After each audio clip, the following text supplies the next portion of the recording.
الصلاۃ والسلام علیک یا حبیب اللہ، الصلاۃ والسلام علیک یا نبی اللہ، صلی اللہ تعالی علیہ وسلم۔ سورہ بقرہ کی 88 آیت بیان ہو چکی ہیں، 89 آیت سے آج گفتگو ہے۔ بسم اللہ الرحمن الرحیم۔ وَلَمَّا جَاءَهُمْ كِتَابٌ مِّنْ عِندِ اللَّهِ مُصَدِّقٌ لِّمَا مَعَهُمْ وَكَانُوا مِنْ قَبْلُ يَسْتَفْتِحُونَ عَلَى الَّذِينَ كَفَرُوا فَلَمَّا جَاءَهُمْ مَا عَرَفُوا كَفَرُوا بِهِ فَلَعْنَةُ اللَّهِ عَلَى الْكَافِرِينَ بِئْسَ مَا اشْتَرَوْا بِهِ أَنفُسَهُمْ أَن يَكْفُرُوا بِمَا أَنزَلَ اللَّهُ بَغْيًا أَن يُنَزِّلَ اللَّهُ مِنْ فَضْلِهِ عَلَى مَن يَشَاءُ مِنْ عِبَادِهِ فَبَاءُوا بِغَضَبٍ عَلَى غَضَبٍ وَلِلْكَافِرِينَ عَذَابٌ مُّهِينٌ۔ اور جب ان کے پاس اللہ کی وہ کتاب یعنی قرآن کریم آئی جو ان کے ساتھ والی کتاب یعنی توریت کی تصدیق فرماتی ہے، اور اس سے پہلے وہ اسی نبی کے وسیلے سے کافروں پر فتح مانگتے تھے، تو جب تشریف لایا ان کے پاس وہ جانا پہچانا، اس سے منکر ہو بیٹھے، تو اللہ کی لعنت منکروں پر۔ کس برے مولوں انہوں نے اپنی جانوں کو خریدا کہ اللہ کے اتارے سے منکر ہوں، اس کی جلن سے کہ اللہ اپنے فضل سے اپنے جس بندے پر چاہے وہی اتارے، تو غضب پر غضب کے سزاوار ہوئے، اور کافروں کے لیے ذلت کا عذاب ہے۔ اس سے پہلے اللہ تبارک و تعالیٰ نے بیان فرمایا کہ یہودی بول رہے تھے مذاق کے طور پر کہ ہم پر ایمان کا اثر نہیں ہوتا، ہم ایمان نہیں لاتے، تو ہمارے دلوں پر کیا ہے پردے پڑ گئے ہیں، مذاق کے طور پر کہہ رہے تھے۔ تو اللہ نے فرمایا کہ ایسا نہیں ہے، بلکہ اللہ نے تم پر لعنت بھیجی ہے، اور لعنت کی وجہ سے تم لوگ ایمان نہیں لا پا رہے ہو۔ اب اللہ فرماتا ہے وَلَمَّا جَاءَهُمْ كِتَابٌ مِّنْ عِندِ اللَّهِ، اور اب جب ان کے پاس اللہ کی کتاب، اللہ کی کتاب یعنی کلام پاک قرآن مجید آ گئی کتاب، جو ان کے ساتھ والی کتاب، ان کے ساتھ والی کتاب جو حضرت موسیٰ علیہ السلام پر نازل ہوئی تھی، توریت کی تصدیق فرماتی ہے۔ توریت کی کیا تصدیق فرماتی ہے؟ کہ توریت میں ہمارے نبی صلی اللہ تعالی وسلم کی نبوت اور حضور کے اوصاف موجود ہیں، اس بات کی تصدیق فرماتی ہے۔ کون سی کتاب؟ کلام مجید۔ تو جب یہ کتاب آ گئی جو اس کتاب کی تصدیق کرتی ہے، یعنی توریت کی تصدیق کرتی ہے، اور یہ بتاتی ہے کہ توریت میں بھی سید الانبیاء کا ذکر خیر موجود ہے، حضور کی تعریف موجود ہے۔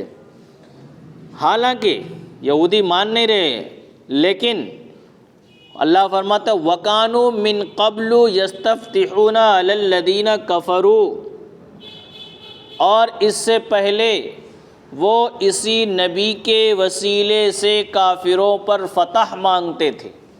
یہ یہودی جو ہیں جب کافروں سے لڑنے جاتے تھے تو حضور کا وسیلہ بنا کر دعا مانگتے تھے خدا کی بارگاہ میں کہ اللہ ہم کو اس نبی کے صدقے میں فتح عطا فرما، کامیابی عطا فرما، تو اللہ ان کو کامیابی عطا فرما دیتا تھا۔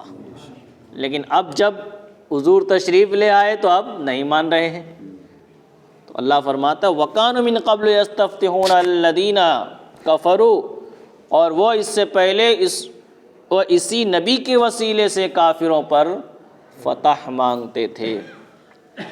تو اس آیت کریمہ کا شان نزول یہ ہے، یعنی یہ آیت کب نازل ہوئی؟ تو یہ آیت سید انبیاء صلی اللہ تعالی علیہ وسلم کی بعثت اور قرآن کریم کے نزول سے قبل، حضور کی بعثت اور قرآن کریم کے نزول سے قبل، قرآن کریم نازل ہونے سے پہلے یہودی اپنے حاجات کے لیے اپنی مرادوں کے لیے حضور کے نام پاک کے وسیلے سے دعا کرتے تھے اور کامیاب ہوتے تھے، کامیاب ہوتے تھے، اور اس طرح دعا کرتے تھے، اللہم افتح علینا وانصر بالنبی الامی، یا رب ہمیں نبی امی کے صدقے میں فتح و نصرت عطا فرما۔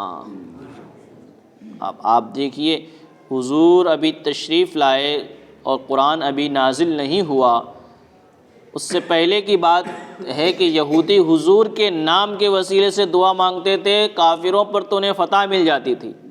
تو ہم تو سنی صحیح العقیدہ ہیں، ہم تو عاشق رسول ہیں، ہم حضور کے نام کا وسیلہ مانگ کر کے دعا کریں، اور ہماری دعا میں اگر سچائی ہو تو اللہ تبارک و تعالی ہماری دعا کو بھی قبول فرمائے گا۔ اور اس سے یہ بات بھی پتہ چلی کہ مقبولان حق کے وسیلے سے دعا قبول ہو جاتی ہے۔ جو اللہ کے نیک بندے، مقبول بندے ہوتے ہیں، ان کے وسیلے سے جو دعا کی جاتی ہے وہ قبول ہوتی ہے۔ اور یہ بھی معلوم ہوا کہ حضور سے قبل، یعنی حضور سے پہلے، جہان میں، دنیا میں حضور کی تشریف آوری کا شہرہ تھا۔ حضور کی تشریف آوری یعنی حضور تشریف لانے والے ہیں، اور حضور کے یہ اوصاف ہیں، یہ تعریفیں ہیں، یہ پہلے ہی سے لوگوں میں مشہور تھا۔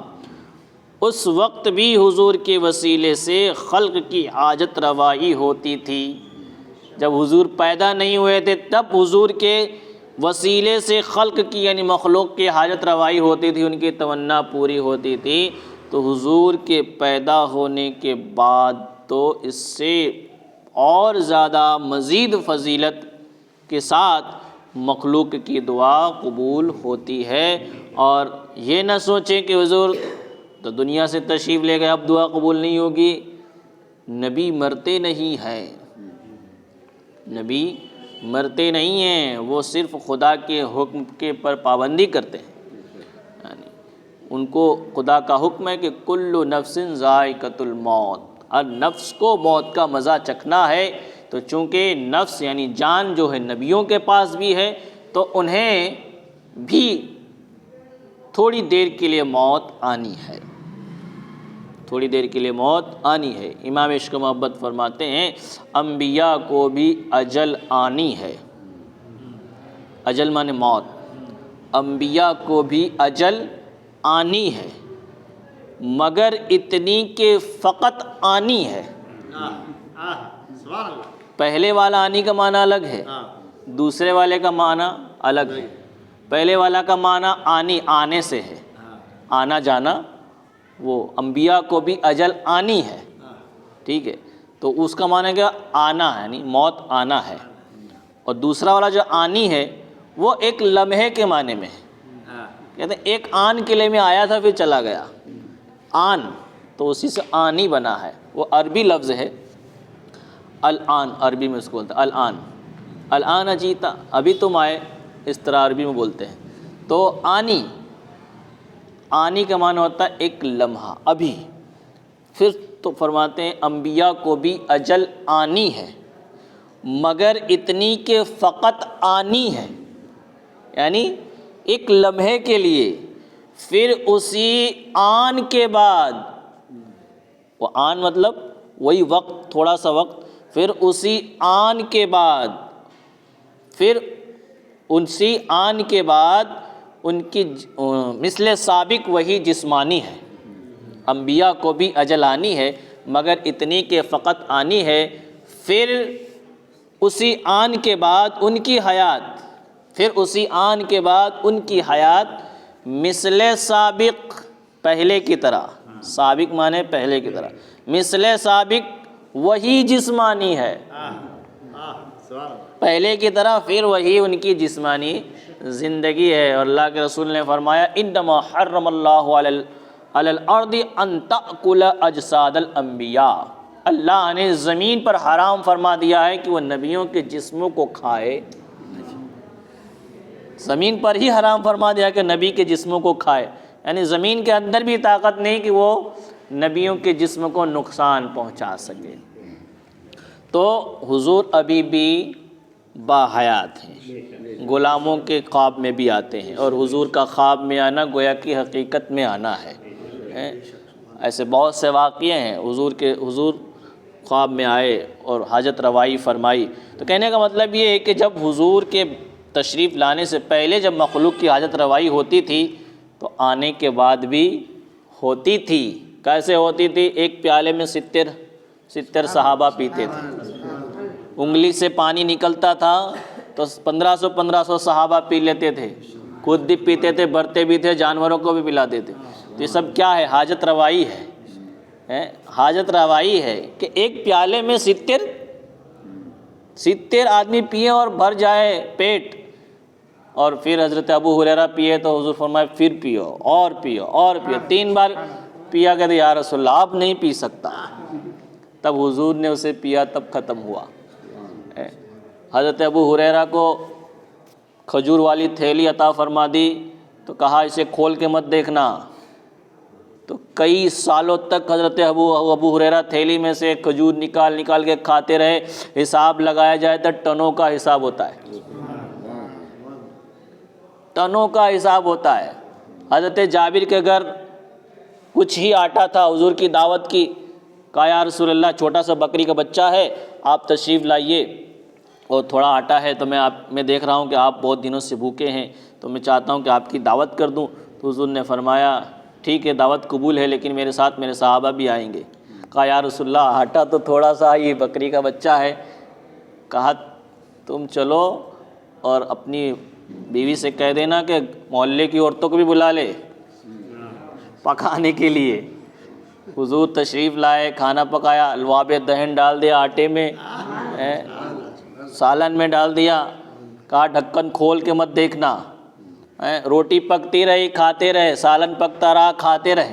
کتنے سارے صحابہ نے کھایا، پھر بھی وہ ختم نہیں ہوا۔ تو یہ سب کیا ہے؟ حاجت روائی ہے، حاجت روائی ہے۔ حضرت عبداللہ ابن عمر کا پیر میں درد تھا، جا ہی نہیں رہا تھا، تو کسی نے کہا کہ آپ سب سے زیادہ جس سے محبت کرتے ہیں اس کے نام کے وسیلے سے دعا مانگیے تو تمہاری حاجت روائی ہو جائے گی۔ تو حضرت عبداللہ ابن عمر تو سب سے زیادہ حضور سے محبت کرتے تھے، تو فوراً کہا واہ محمدا، حضور کو پکارا فوراً۔ کہتے ہیں میں نے ادھر پکارا، یہاں درد غائب ہو گیا۔ تو ایسے بہت سارے واقعات ہیں کہ حضور کے نام کے وسیلے سے دعا قبول ہوتی ہے، ٹھیک ہے۔ اور ایسے بھی مومن کی دعا تو رد ہوتی ہی نہیں ہے، مومن جو دعا کرتا ہے وہ رد نہیں ہوتی ہے، یا تو اسے فوراً دے دیا جاتا ہے، یا تو اس کے نیکیوں میں شامل کر دیا جاتا ہے، یا تو پھر اسے قیامت کے دن اس کا بدلہ دیا جاتا ہے۔ جتنی بار دعا مانگے گا دعا رد نہیں ہوتی اس کی، یا تو فوراً قبول ہو گئی تو سمجھا کہ ہاں قبول ہو گئی، لیکن وہی دعا ذخیرہ بھی بنتی ہے، وہی دعا اس کی نیکیوں میں بھی کام آتی ہے، تو رد نہیں ہوتی، کہنے کا مطلب رد نہیں ہوتی۔ تو الحمدللہ ہم بڑے خوش نصیب ہیں کہ حضور کے ہم امتی بنے ہیں۔ 120 صفحے ہوں گی، اس میں سے 80 صف تو امت محمدیہ کی ہوں گی۔ قیامت کے دن 120 صفحے ہوں گی انبیاء کی امتیوں کی، تو اس میں سے 80 صف تو حضور کی امت کے ہوں گے۔ تو یہ فضیلت ہے امت محمدیہ کی۔ تو حضور کے تشریف لانے سے پہلے بھی حاجت روائی ہوتی تھی، اب بھی حاجت روائی ہوتی ہے، اور قیامت تک ہوتی رہے گی، بلکہ قیامت میں بھی حضور کے صدقے ہی میں جنت میں جانا نصیب ہوگا۔ جب تک حضور شفاعت کا دروازہ نہ کھولے کوئی نہیں کھول سکتا، سب یہی کہیں گے اذهبوا الی غیری، اذهبوا الی غیری، لیکن جب حضور کے پاس آئیں گے کہ انا لہا، انا لہا، میں ہی ہوں اس کے لیے۔ جب تک حضور نہیں دروازہ کھولیں گے، حضور سجدے میں سر رکھیں گے، تو اللہ فرمائے گا اے محبوب سر اٹھا لو، جو مانگو گے دیا جائے گا، جس کی شفاعت کرو گے قبول کی جائے گی۔ اللہ نے کلام پاک میں ارشاد فرمایا وَلَسَوْفَ يُؤْتِيكَ رَبُّكَ فَتَرْضَىٰ، اے محبوب تمہارا رب تمہیں اتنا دے گا کہ تم راضی ہو جاؤ گے۔ تم راضی ہو جاؤ گے۔ تو حضور نے فرمایا میں اس وقت تک راضی نہیں ہوں گا جب تک کہ میرا ایک ایک چاہنے والا جنت میں نہ چلا جائے۔ تو حضور کہ ہم بڑے مطلب خوش نصیب ہیں کہ ہم حضور کی امت میں ہیں، اور امت میں ہونے کے ساتھ ساتھ عاشق رسول ہیں، ورنہ دوسرے بھی بہت سارے ہیں گستاخ رسول ہو گئے۔ تو ہم خوش نصیب، اپنی قسمت پہ ناز کرے، کم اتنا کم ہے۔ فلما جاءہم ما عرفوا کفروا بہ، تو جب تشریف لایا ان کے پاس وہ جانا پہچانا تو ان سے منکر ہو بیٹھے۔ یہ انکار جو تھا عناد اور حسد اور حب ریاست کی وجہ سے تھا۔ حضور کا انکار انہوں نے کیوں کیا؟ دشمنی کی وجہ سے، انا کی وجہ سے اور ریاست کی وجہ سے۔ جو ان کے پاس آمدنی آتی تھی اس آمدنی کو بچانے کے لیے انہوں نے انکار کر دیا کہ حضور کی یہ تعریف نہیں ہے، توریت میں جو لکھا ہے ویسے یہ نہیں ہے، بلکہ وہ توریت کی آیتوں کو بدل دیا اور سوچا کہ اگر ہم ان کو سچائی بتا دیں گے کہ ہاں یہ وہی ہے تو یہ سارے ہمارے مرید تو ان کے پاس چلے جائیں گے، تو ہم کیا کریں گے، ہماری آمدنی کہاں سے آئے گی؟ اس لیے انہوں نے الٹ پلٹ کر کے بتا دیا اور انکار کر دیا۔ تو یہ انکار جو تھا یہ حسد کی وجہ سے تھا، عناد کی وجہ، دشمنی کی وجہ سے تھا اور ریاست کی وجہ سے تھا۔ اور پھر اللہ نے ارشاد فرمایا بئس ما اشتروا بہ انفسهم ان یکفروا بما انزل اللہ بغیا ان ینزل اللہ من فضلہ علی من یشاء من عبادہ۔ کس برے مولوں نے سودا، کس برے مولوں انہوں نے اپنی جانوں کو خریدا کہ اللہ کے اتارے سے منکر ہو بیٹھے۔ اللہ نے جو اتارا تھا اس سے، یعنی کلام پاک میں جو احکام نازل فرمائے تھے اس سے وہ منکر ہو بیٹھے۔ تو یہ منکر ہونا جو ہے یعنی آدمی کو اپنی جان کی خلاصی کے لیے وہی کرنا چاہیے جس سے رہائی کی امید ہو۔ یہودیوں نے یہ برا سودا کیا کہ اللہ کے نبی اور اس کی کتاب کے منکر ہو بیٹھے، اللہ کے نبی کے، اللہ کی کتاب کے منکر ہو بیٹھے۔ تو بغین ان ینزل اللہ من فضلہ، اس جلن سے کہ اللہ اپنے بفضل سے اپنے جس بندے پر چاہے وہی اتار دے، یعنی اللہ چاہے جسے اس کے اوپر وہی اتار دے، چاہے جسے اپنا نبی بنا لے، اپنا محبوب بنا لے۔ تو حضور جو تھے اصل میں یہ وجہ یہ تھی کہ یہودی یہ چاہتے تھے کہ جو بھی آخری نبی ہو، جو آخری نبی ہو، ان کی یہ خواہش تھی کہ بنی اسرائیل میں سے ہو۔ کس میں سے ہو؟ بنی اسرائیل میں سے ہو۔ وہ کہتے تھے کہ یہ نبوت جو ہے وہ کسی کو بنی اسرائیل میں سے ملنا چاہیے تھے، لیکن جب دیکھا کہ وہ تو محروم رہے اور حضور تو بنی اسماعیل میں سے تشریف لائے، بنی اسماعیل، حضرت اسماعیل علیہ السلام کی اولاد میں سے تشریف لائے، تو یہ لوگ حسد سے منکر ہو گئے کہ ہماری قوم میں نہیں ہوئے، ہمارے خاندان میں نہیں ہوئے، تو انکار کر بیٹھے۔ تو یہ حسد جو تھا، اس حسد کی وجہ سے انہوں نے انکار کیا تھا۔ تو اس کی وجہ سے ان کے اوپر غضب کیا ہوا؟ اللہ فرماتا ہے فَبَاءُوا بِغَضَبٍ عَلَىٰ غَضَبٍ، تو وہ غضب پر غضب کے شکار ہوئے۔ کیا مطلب؟ قسم قسم کی سزا کے مرتکب ہوئے، یعنی ایک تو ہوتی سزا اور سزا کے اوپر سزا، یعنی قسم قسم کی سزا انہیں دی گئی اور قسم قسم کی سزا کے وہ حقدار ہوئے۔ وَلِلْكَافِرِينَ عَذَابٌ مُّهِينٌ، اور جو کافر ہیں تو کافروں کے لیے ذلت کا عذاب ہے۔ ایک ہوتا ہے عذاب، عذاب تو ذلت، عذاب تو عذاب ہی ہوتا ہے، تکلیف تو تکلیف ہوتی ہے، لیکن ذلت، رسوائی کا عذاب، بے عزتی کا عذاب جو ہوتا ہے وہ بڑا خطرناک ہوتا ہے۔ ایک تو تکلیف بھی ہو اور رسوائی بھی ہو، تکلیف بھی ہو اور رسوائی بھی۔ ایک آدمی نے کوئی چیز چوری کی تو اس کو پولیس والوں نے پولیس اسٹیشن میں لے جا کر کے مارا پیٹا اور وہ لے لیا اور اس نے دے دیا، تو یہ اس کی اس کو سزا ہوئی، سزا ہونے کے بعد اس سے بچ گیا۔ لیکن ابھی وہی پولیس والے ہی اگر اس آدمی کو برسر عام مارے پیٹیں اور پھر اس سے قبلوائیں تو یہ دوسری رسوائی ہوئی۔ ایک تو رسوائی ذلت ہوئی اور دوسری کیا ہوئی؟ سزا ملی۔ تو یہ ہوتا ہے غضب پر غضب، یعنی قسم قسم کی سزا کہ وہ کیا ہوئے مرتکب ہوئے۔ تو جو کافر ہیں ان کا ٹھکانہ یہی ہے کہ وہ قسم قسم کے عذاب کے مرتکب ہوتے ہیں۔ یعنی کیا مطلب ہے کہ انواع و اقسام کے غضب کے سزاوار ہوں گے، اور اس سے معلوم ہوا کہ ذلت و اہانت والا عذاب کفار کے ساتھ خاص ہے۔ ذلت و رسوائی والا جو عذاب ہے وہ کافروں کے ساتھ خاص ہے۔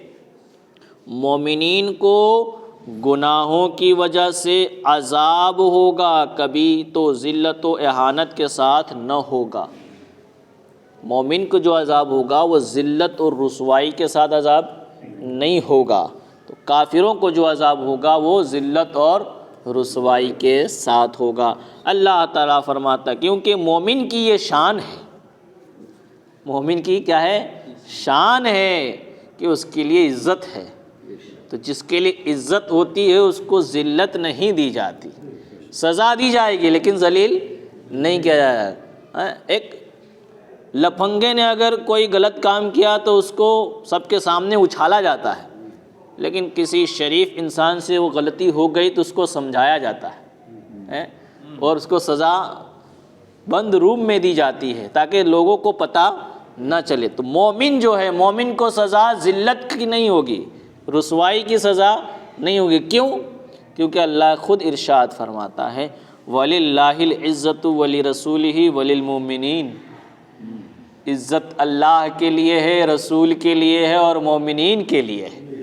تو مومنین کو جو ہے ذلت و رسوائی کا عذاب نہیں دیا جائے گا۔ ذلت و رسوائی کا عذاب کس کے لیے ہوگا؟ وَلِلْكَافِرِينَ عَذَابٌ مُّهِينٌ، کافروں کے لیے سخت عذاب اور ذلت والا عذاب ہوگا۔ اللہ تبارک و تعالیٰ کی بارگاہ میں دعا کہ مولا جو کچھ بھی بیان ہوا اسے ہمیں سمجھنے کی، عمل کرنے کی توفیق عطا فرما۔ قرآن کے فرمودات کو سمجھ کر کے اس کے اوپر پیروی کی توفیق عطا فرما۔ علم کی لازوال دولت سے مالا مال فرما۔ الہ العالمین علم دین کی لازوال دولت سے مالا مال فرما۔ ہمیں جو بیمار ہیں انہیں شفائے کاملہ عاجلہ کلیہ دائمہ عطا فرما۔ ہم سب کو ایمان پر خاتمہ نصیب فرما۔ اللہم ربنا تقبل منا انک انت السمیع العلیم وتب علینا انک انت التواب الرحیم برحمتک یا ارحم الراحمین۔